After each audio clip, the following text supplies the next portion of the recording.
Hello बच्चों, नमस्ते। ये NCERT corner for life science का प्लेटफॉर्म है।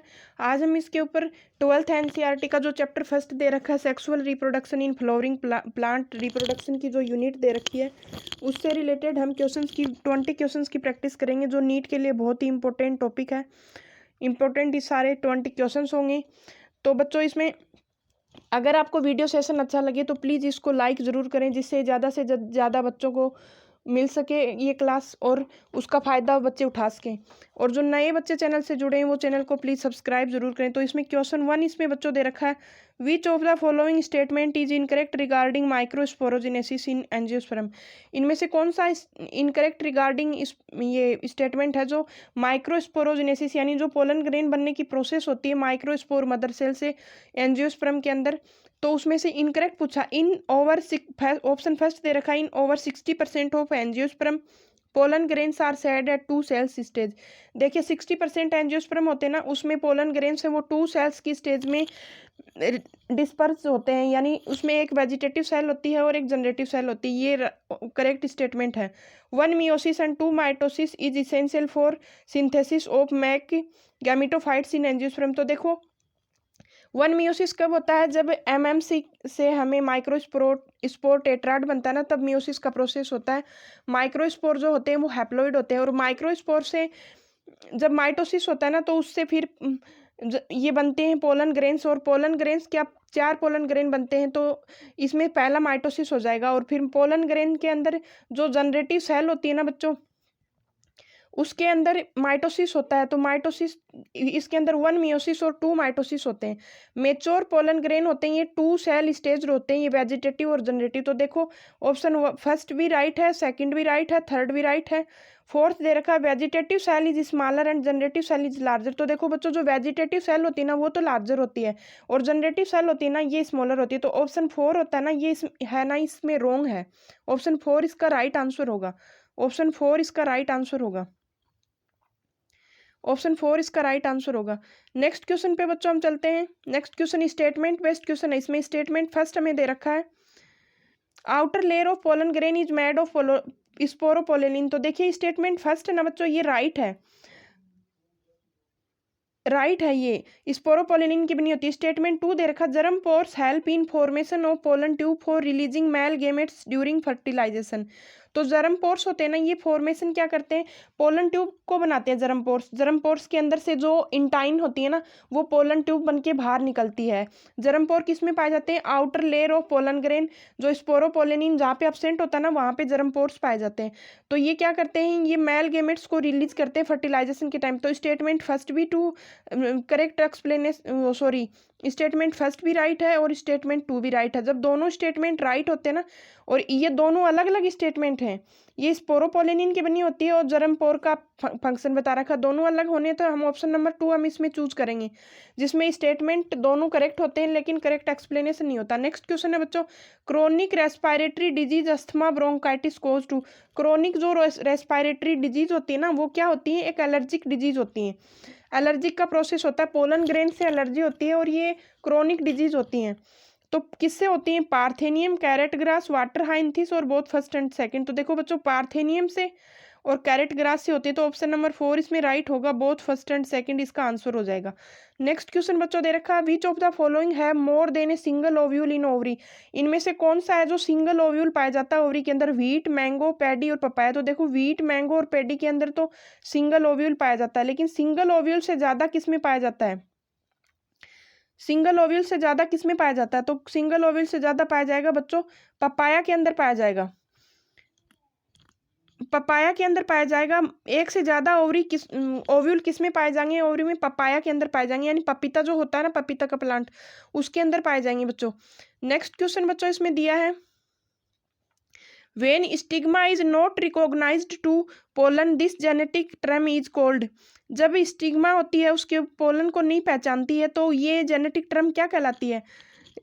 क्वेश्चन नंबर 5 दे रखा है, जब स्टिग्मा है वो पोलन ग्रेन को नहीं पहचानती है, पोलन को, तो वो जेनेटिक टर्म क्या होती है, receptacle, self compatibility, self incompatibility, cross pollination.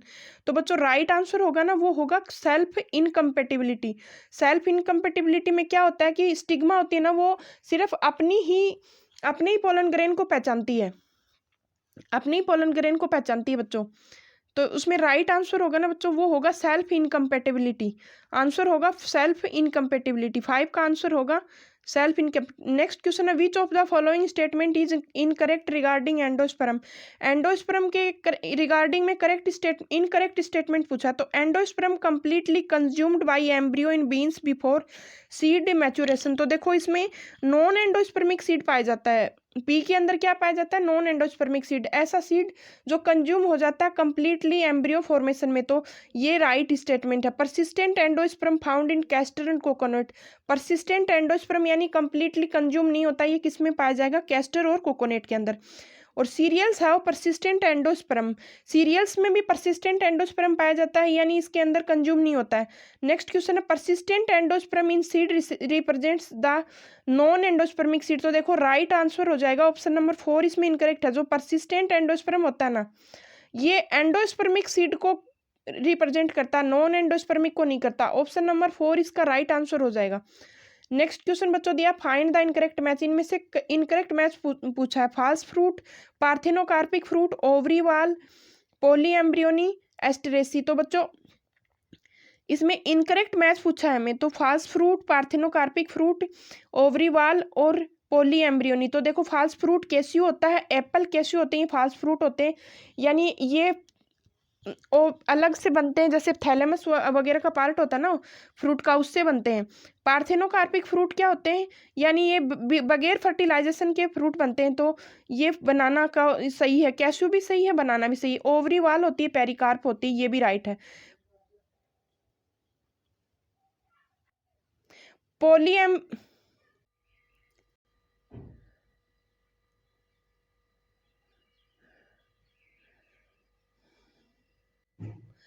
पोलीएम्ब्रियोनी होता है ना ये बच्चों, एस्टेरेसी के अंदर नहीं पाया जाता पोलीएम्ब्रियोनी, ये रूटेसी फैमिली के अंदर पाया जाता है पोलीएम्ब्रियोनी, रूटेसी फैमिली के अंदर पाया जाता है पोलीएम्ब्रियोनी। ऑप्शन नंबर 4 इसमें राइट होगा। इनकरेक्ट मैच कौन सा है, एस्टेरेसी के अंदर एपोमिक्सिस पाया जाता है, पोलीएम्ब्रियोनी पाया जाएगा लेमन के अंदर, लेमन के अंदर पाया जाएगा, रूटेसी फैमिली का कैरेक्टर है। नेक्स्ट क्वेश्चन है, find the correct match. Microspore tetrad diploid होता है, मेगास्पोर डिप्लॉइड होते हैं, फीमेल गेमिटोफाइट एम्ब्रियोसेक होता है, और न्यूसिलस हैप्लॉइड होते हैं। तो तीनों राइट है बच्चों। न्यूसिलस होता है ना, ये डिप्लॉइड होता है, डिप्लॉइड होता है न्यूसिलस, डिप्लॉइड। नेक्स्ट क्वेश्चन है बच्चों, what is the ploidy level of the cell of the functional megaspore. Functional megaspore होता है ना, उसका प्लॉइडी लेवल क्या होता है, हैप्लॉइड, डिप्लॉइड, ट्रिप्लॉइड और पॉलीप्लॉइड। तो बच्चों जो फंक्शनल मेगास्पोर होता है ना, वो हैप्लॉइड होता है। ऑप्शन नंबर 1 इसका राइट होगा, ये हैप्लॉइड होगा।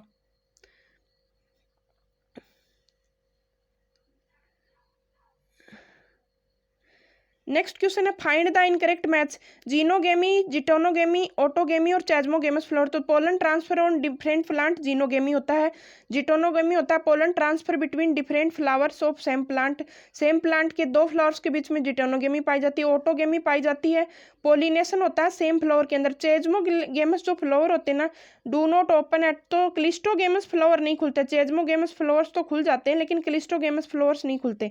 ऑप्शन नंबर 4 इसका राइट आंसर होगा। नेक्स्ट क्वेश्चन है, water pollinated plants are. Water pollinated plants में से कौन से, bryophyte, pteridophyte, water lily and water हाइंथिस, बोथ फर्स्ट एंड सेकंड। तो देखो ब्रायोफाइट और टेरिडोफाइट होते हैं ना, ये होते हैं वाटर पॉलिनेटेड प्लांट, लेकिन वाटर लिली और वाटर हाइंथिस के अंदर विंड पॉलिनेशन पाया जाएगा, विंड और इंसेक्ट पॉलिनेशन पाया जाता है। ऑप्शन नंबर 4 इसका राइट आंसर होगा। नेक्स्ट क्वेश्चन है, out breeding devices are useful for. Out breeding जो डिवाइसेज होती हैं वो किसके लिए यूजफुल होती हैं, to prevent in breeding depression, to prevent self incompatibility, make flowerless plant, produce unisexual flower. तो आउट ब्रीडिंग जो डिवाइसेज होती है ना, वो इसके अंदर प्रिवेंट इन ब्रीडिंग डिप्रेशन को रोकने के लिए मोस्टली यूजफुल है ये। ऑप्शन नंबर 1 इसका राइट आंसर होगा बच्चों।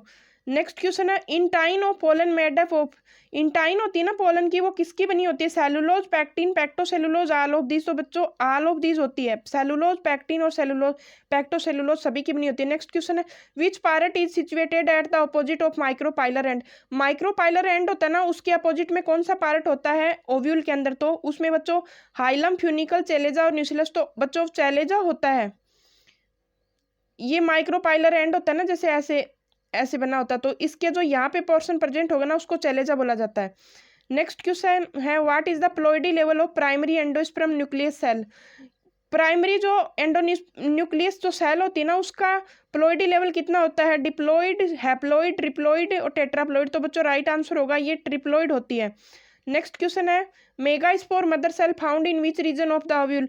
मेगास्पोर मदर सेल है, ये कौन से रीजन में पाई जाती है ओव्यूल के? माइक्रोपाइल, न्यूसिलस, चैलेजा और हाइलम। तो बच्चों पाई जाएगी माइक्रोपाइलर रीजन में। ऑप्शन नंबर 1 इसका राइट आंसर होगा।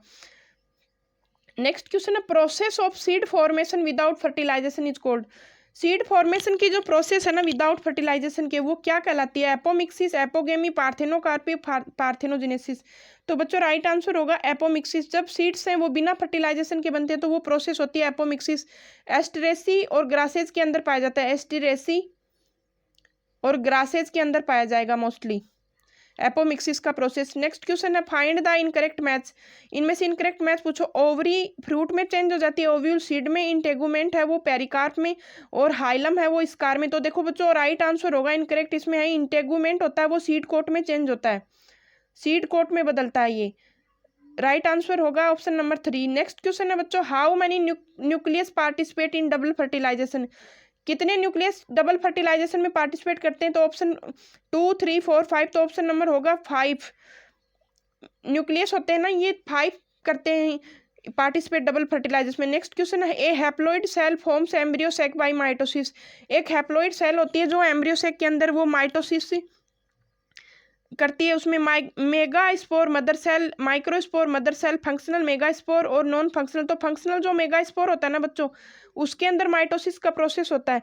तो ये थी बच्चों आज की क्लास। अगर आपको क्लास अच्छी लगे तो प्लीज़ वीडियो सेशन लाइक ज़रूर करें, और डेली आपकी 30 डेज बचे एग्जाम में, तो डेली हर चैप्टर से इंपॉर्टेंट 20 क्वेश्चंस की आपकी क्लास रेगुलर आएगी।